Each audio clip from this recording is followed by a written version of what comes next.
আফগানিস্তানের বিপক্ষে ম্যাচ জেতার পর এবার সমীকরণের দিকে চোখ ওপেনার তানজিদ হাসান তামিমের জানান অতীত নিয়ে ভাবতে চান না তিনি।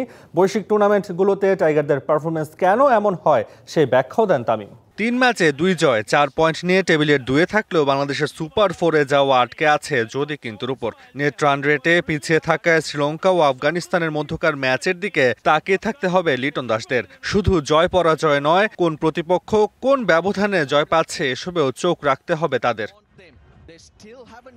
অথচ হংকং চায়নার বিপক্ষে আরেকটু আগে জিতলেই নিশ্চিন্তে থাকতে পারত বাংলাদেশ। তানজিদ হাসান তামিম অবশ্য অতীত নিয়ে আফসোস করতে চান না, বরং তাদের সামনে থাকা সমীকরণের দিকেই তাকিয়ে থাকতে চান তারা। যেটা পাস্ট ওটা হয়ে গেছে, এখন আমাদের সামনে যে ইকুয়েশনটা থাকবে সেটার দিকে তাকায় থাকবো আমরা। সুযোগ ছিল আমাদের, বাট হয়তোবা হইলে আমাদের টিমের জন্য ভালো হইতো।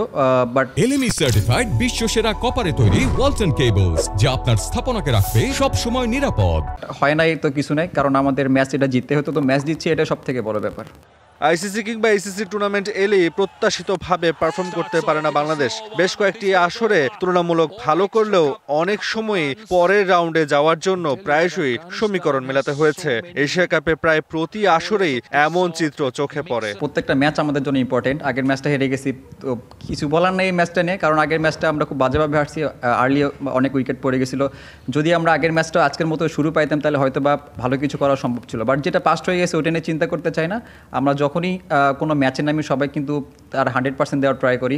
যত যাই হোক, আফগানরা ক্রিকেটে বাংলাদেশের তুলনায় নবীন হলেও তাদের বিপক্ষে জয়টা বড় করেই দেখছে টাইগাররা। তবে এবার যদি কিন্তু হিসাব মিলাতে না পারলে এক জয় নিয়ে দেশে ফিরতে হবে টাইগারদের, তা বলার অপেক্ষা রাখে না। তাসওয়ান নাফি, ডিবিসি নিউজ ডেস্ক।